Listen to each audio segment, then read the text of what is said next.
Take your time, it's already 56 minutes past 4 p.m. in the afternoon, and you're tuning in here at 93.1 High FM.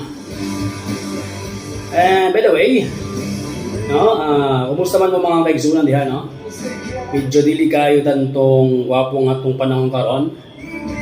Medyo natay katag-katag ng pag-ulan o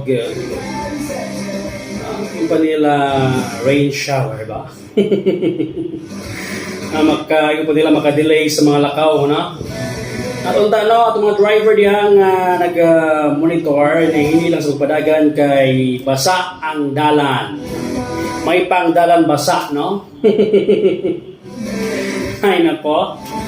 Alright, no? So, isang paalala po ni Mr. J, no? Sa gamay lang higayon, no? Mga higalang dapat